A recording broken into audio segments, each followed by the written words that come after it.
So you want to be a cellar dweller. You see some space in your basement and it's time to build a home gym. Or maybe you've just seen the light. You're tired of being cold out in the garage. You're tired of being sweaty and hot in the summertime in the garage. And you're seeing the right way to set up a home gym. Putting it in your basement. I'm just kidding. If you have a garage gym, good for you. You might be able to use some of these pieces of advice. And there's also people that have home gyms in a spare room or in some other area of their home. Maybe they'll find some of this stuff useful as well.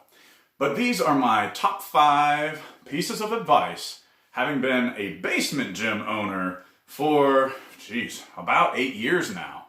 I'm now in a finished basement, but I started out in just a grungy old basement, cobwebs and cinder block walls and a cement floor, some cheap Amazon foam puzzle pieces that I'd tiptoe around when water was streaming through and leaking in. And that leads me to priority number 1. Solve your water issues. And that might apply to the garage gym too. Solve your water issues. So much of a home gym is made out of metal. Metal will rust. Plus, it's just not really that good to have water in a inherently dark space when you're not using it that then will form mold. And do you really want to be huffing and puffing and really working out, breathing in all that mold? I mean, my goodness, my beard would probably just be full of it. So solve your water issues. That's what I did. After a while, after seeing that stream come through, I went outside, I figured out, I pinpointed where the water was coming in. And I'm no expert. I'm sure wherever you live, you see those ads for like dry basement whatever usage, except for man who parks in the gym. I think Jason lives in a no basement area of the country. He literally doesn't have a basement. Shout out to you.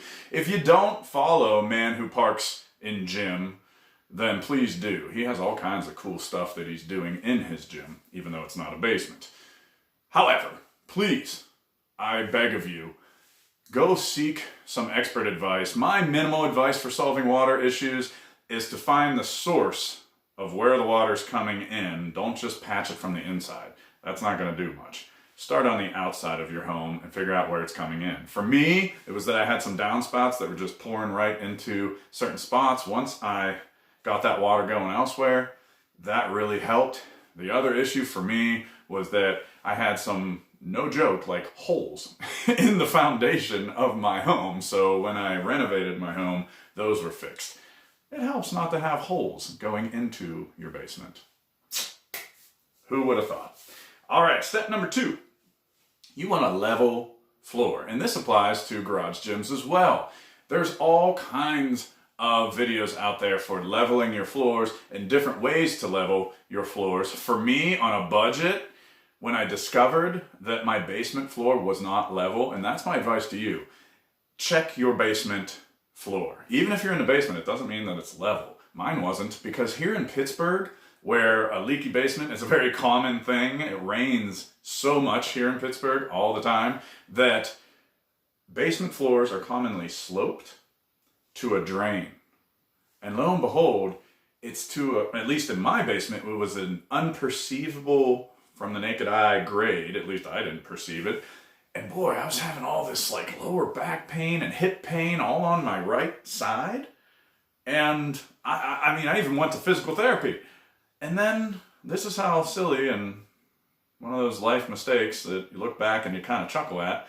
One day I dropped something in my basement. It was a ball that I was playing with my 1-year-old son, and it rolled. And I thought, let me look at this. And I got my level and I put it down, and look at that.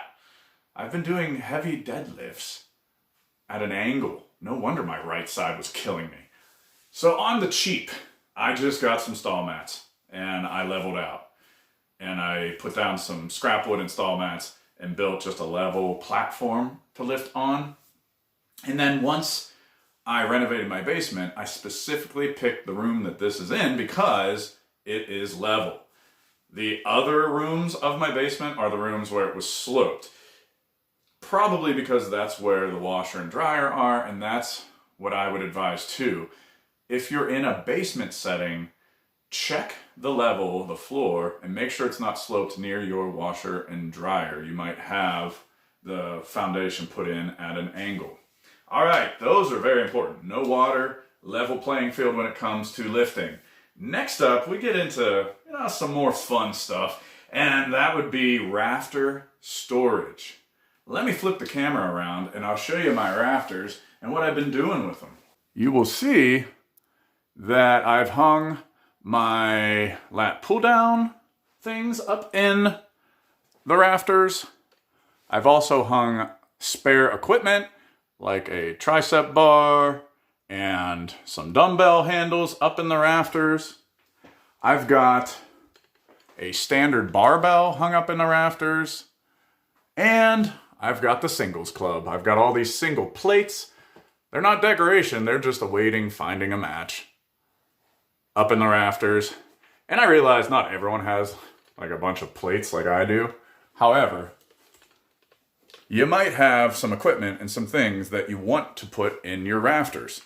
If that's the case, and you're in a basement with rafters, well then, use them. Now we move on to tip number 4, and this is crucial if you have a power rack. Think about your rafters in your basement to maximize your overhead press. The tried and true basement gym hack for overhead press is to use a cambered bar, because the slope of it coming down puts the weights lower, and then the highest point is just your knuckles. But if you're lucky enough, like me, that you could possibly put your hand up between in that rafter area, then think about that when you're placing your power rack. So you'll notice that I didn't have to do anything special in terms of getting a specific size for my power rack. It's a little hard to see with my rings in the way. I have them stowed up there. But these are just the 90-inch uprights that came with the RML 430 from Rogue Fitness. But I spaced it with two things in mind, so that those uprights could fit straight up into the space in between the rafters, and so that when I step back and I'm overhead pressing outside of the rack, look where my hands go, right up and in between, so that I don't crush the weights or my knuckles on the rafter.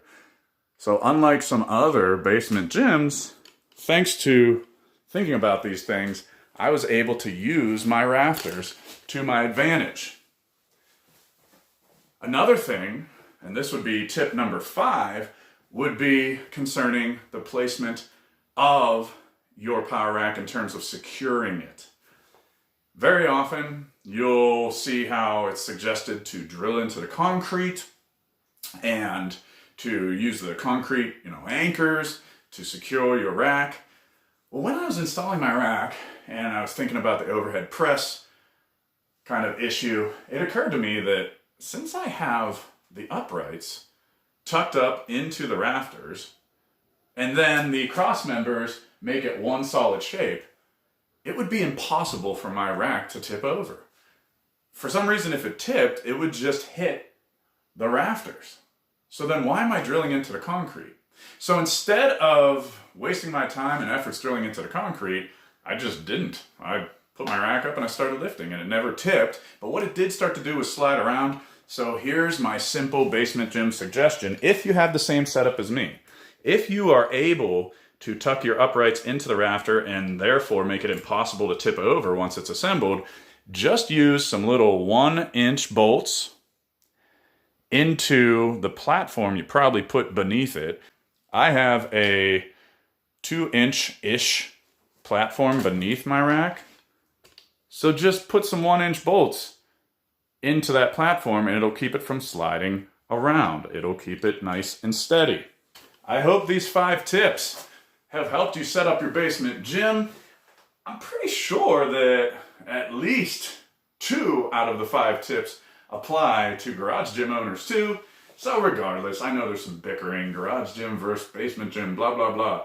I mean, it's cute. It's just like the infighting between military branches, Army versus Navy, the Air Force, blah, blah, blah. I mean, at the end of the day, we're all on the same team, At the end of the day, we're home gym owners, and that means we're doing better than the average people out there. So keep on lifting in your home, keep your home gym looking good, and if you need any other advice, please subscribe, like this video, support my channel by dropping a comment, and let me know if any of this helped or if you have any other ideas. I always appreciate advice because my home gym is never going to be finished. I'll always be working on it. Why is that? Because old weights, new gains.